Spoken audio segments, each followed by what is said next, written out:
Okay. Hello, hello. Last week of April. How are you? It's the first of two lives that I try to do every week. And this is streaming in several places. So if you are listening somewhere and you would let me know that you're listening, or if you have a question and I don't immediately see it, it's because I don't see all of the places where this is going. So if you have a question, post it. Hopefully, I will see it and I will definitely go back and look for it. Okay. And today, I don't want to be on super long, but I wanted to talk about if you're feeling stressed or stuck. So what do I mean by that? So stressed is the typical things that you think of. You're anxious, you're not getting good sleep at night, you're feeling overwhelmed with what you have to deal with in your life, or not even your personal life, but life in general, like what's going on globally. You feel anxious, that stress, or you notice your body. So it's not only what you think, but you notice your body has symptoms, has health issues, things that you would like to change, but your body doesn't seem to be responding. So that could be weight loss. That could be digestive issues. That could be skin issues. That could be chronic pain. Chronic pain is definitely a place that emotions and stress show up. So if any of that is happening, or if you're feeling stuck. And what I mean by stuck is you want something to shift in your life. You want something to move forward. It might be in relationships, it might be in your career, it might be in health, which I just talked about. But you're stuck and it doesn't seem to move forward no matter what you're doing. So you have this sense of frustration, um, maybe resignation, something like that. Okay. So it's really important that if you have that and you want to take that on, that you are aware that there's really three places that you need to look. There's three places as a human being that we get caught up in our life and in our health from this issue. So the three places, when I say them, might be like, oh, I kind of knew that, or maybe not. I don't know, but I thought it was worth talking about today. So every week I try to hop on once or twice, hopefully twice, and go through something that makes a difference for you. So just in case that you hadn't thought of this, the three places are body, mind, and spirit. And I'm going to look at that, all of that. But if you're only paying attention to your body, right? Like if you're stressed and you have digestive issues and skin issues and sleep issues, and you're only paying attention to your physical body, how to help your adrenals, what to take for your digestion, changing your diet, you're missing two other very important components, which is the mind and the spirit.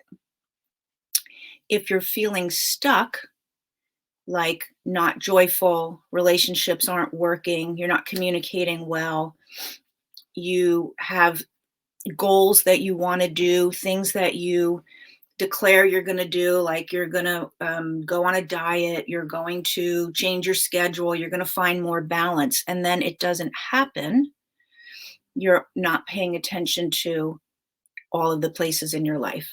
Okay.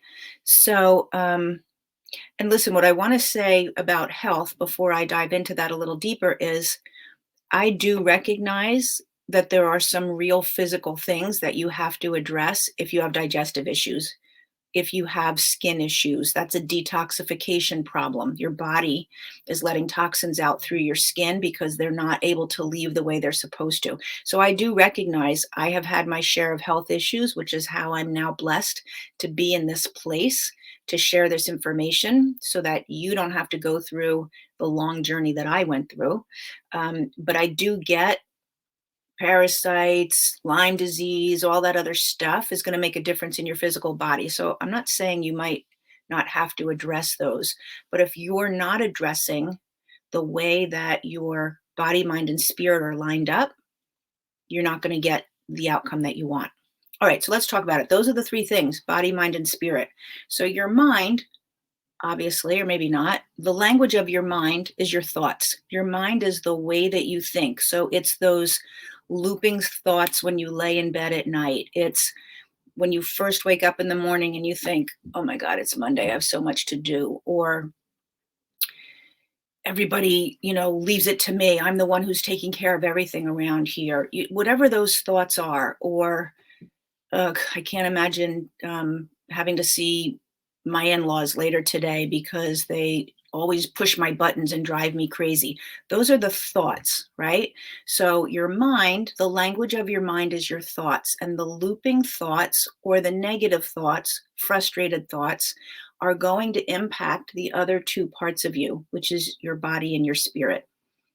Your spirit, I'm going to also call your heart. The language of your heart, the language of your spirit is your feelings, okay, your emotions. So when you have the experience of feeling love, right, the way that that feels in your body, when you're feeling anger, the way that that feels in your body, that's the language of your spirit. So your spirit and your brain, your mind, are always talking to each other. When you wake up in the morning into those thoughts that you always wake up into, they make you feel a certain way. And your feelings, when something happens, tell your brain what to think. So your brain and your heart are constantly communicating. And then your body is the expression of that communication.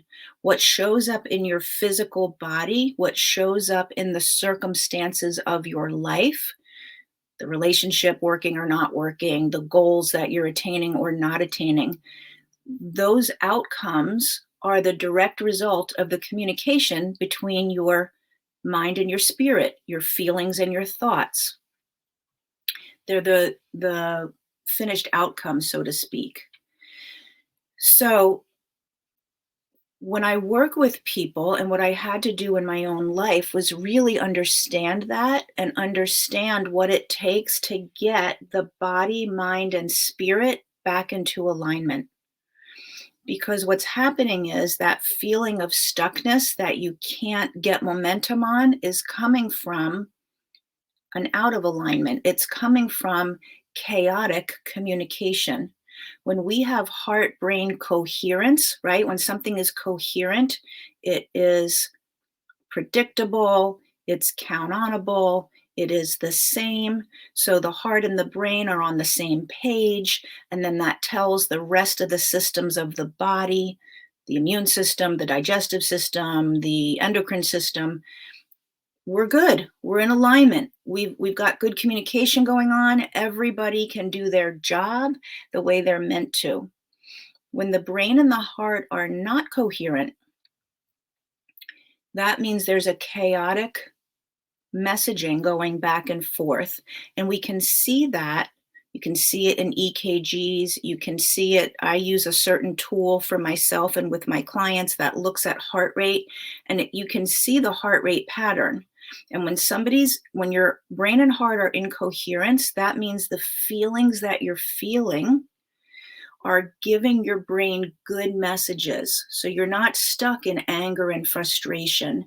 You're feeling good emotions, which is telling your brain you're safe, you're okay, and then they're working together. So you can see that a chaotic, incoherent pattern would look all over the place, different levels, different widths, and a coherent heart-brain communication would be very consistent, right? Same amount of spacing, same amount of height if you looked at like an EKG wave. And then that's going to, as I said, tell the rest of your body what's going on. Can the rest of your body do their job, or do they need to be on high alert? Do they need to shut down and send their resources to other places? So your heart is always telling your brain what it's feeling, and then your brain decides what to think, and then the rest of the body follows. So that's mind, body, spirit. Heart and spirit I'm using interchangeably. Coherence, okay? And getting all of those into alignment is going to be critical, or you're not going to really, as I said, get the outcomes that you want. I totally have this new glass water bottle, and I'm so happy to use it. Hold on. Okay. Now, if you understand that picture, I'm not just talking about right now in the present moment, like what am I feeling right now, today, this afternoon. Also, we get stuck in our body, the emotions from the past. So when you, let's just say fear, because so many people are fearful. When you have a feeling of fear, sometimes you don't even really know why. Like sometimes it's like, I don't know why I have this anxiety. I don't know why I feel fearful because I actually have a pretty good life, but yet I have this sense of anxiety, worry, fearfulness, or it takes very little for me to be right into fear and anxiety, right? It can take a very small event. And the reason for that is that you have past anxiety and fear stuck in your cellular memories. And this is not something I made up. This is, let me put my glasses on. There's a ton of research going on about I'm sorry, I just want to wear these, but I got to clean them. Cellular memories and how emotions get stuck. And they get stuck in the cells and they actually affect the DNA of the cells. So, how well your cells are working right now has a lot to do with if you have fear and worry from when you were 5 years old. Let's just say you grew up in an alcoholic household. I did. And there was oftentimes a lot of uncertainty. There was oftentimes fear and worry. For me in my household, it wasn't that it was abusive. I wasn't fearful for my own physical health, but like, what's going to go on in the house today? Who's going to be yelling at who? Does it feel safe to be there, or am I walking on eggshells like that? Okay. So if that's going on, and then you grow up and you can totally, cognitively understand that. You can even do all the work that with a therapist to forgive that or to get over that, whatever it is, whatever that is. I just used one example. But having the cognitive change here does not address the emotions that are stuck in your cells. It does not address your spiritual component, just the cognitive. And so you're still being thrown off. If you have any questions on this, I don't see any where I'm able to see right now, but please post them because I really do want to answer them because this is super important. Because if you look around the world today, people are stressed. People are living in unhealthy bodies, even though they're trying really hard. And people are sad and depressed and anxious, even though they're doing all the things and they're on medications and they're going to therapy and all of that. And a big part of it is the feelings and the trapped emotions. I'm going to use the word trauma, but to me, it's a very dramatic word. It's really life experiences. But whatever happened, let's say trauma from when you were a kid, a teenager, an early adult, even today, trauma is happening.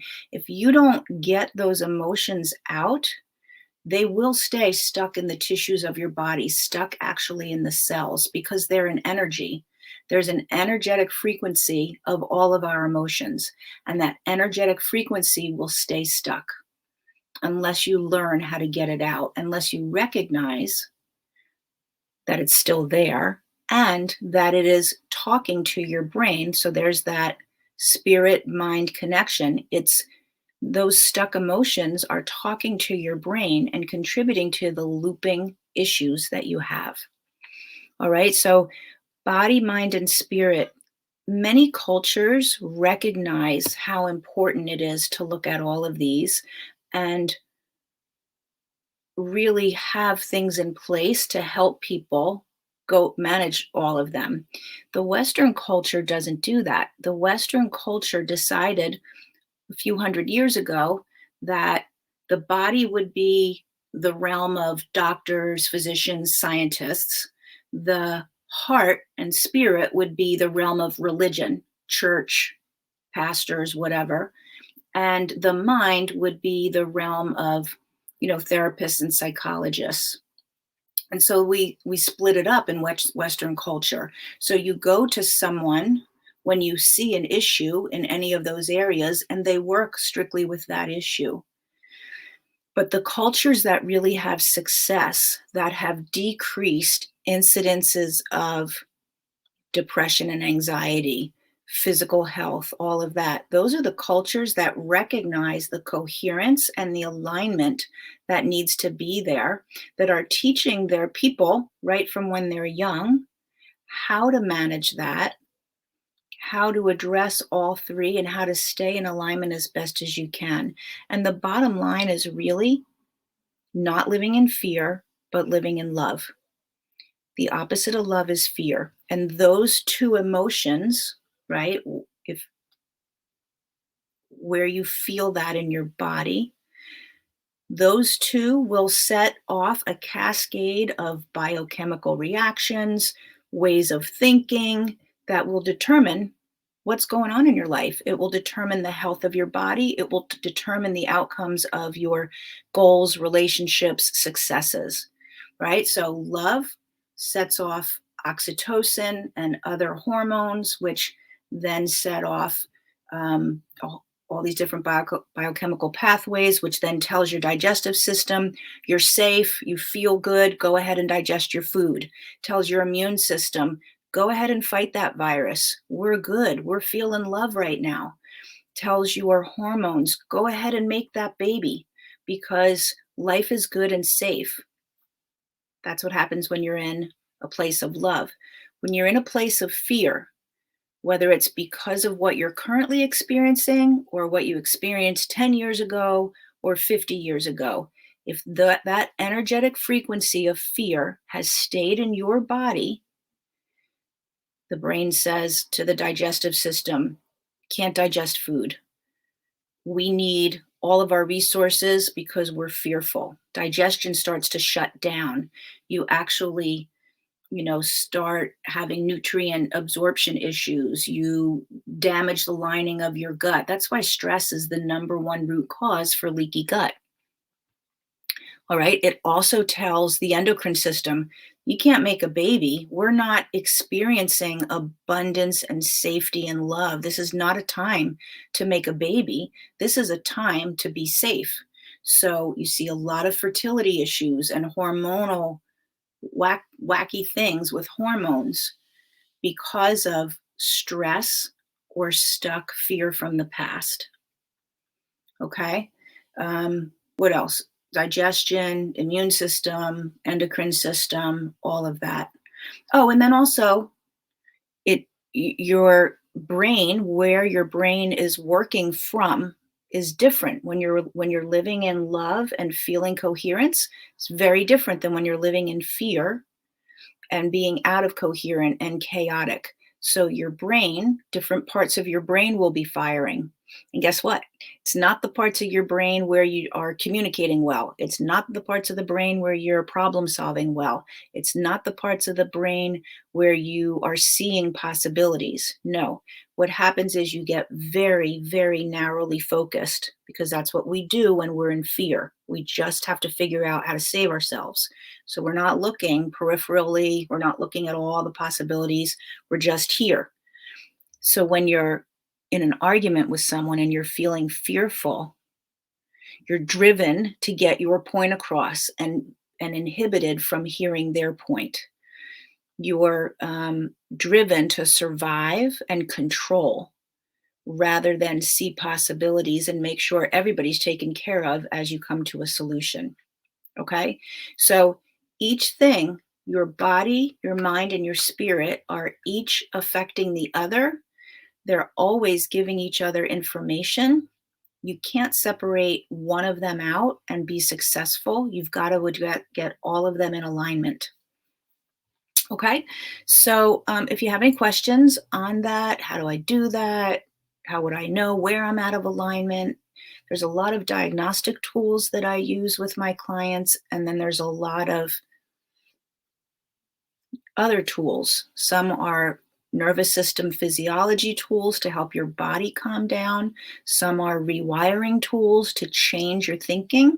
And some are spiritual tools to move that energy out of your body. So we use all of them. And you want to really start to get a handle on where your issues are. It's probably more than one because they are so intertwined, but where? Where are they? What is the thing that I need to clear? What are the neural pathways that I need to rewire? Okay? Okay. I would love to answer your questions if you have any, and I will see you on Thursday at the same time. We'll do something else around this topic. Okay? Thank you so much, and I will see you soon. Bye.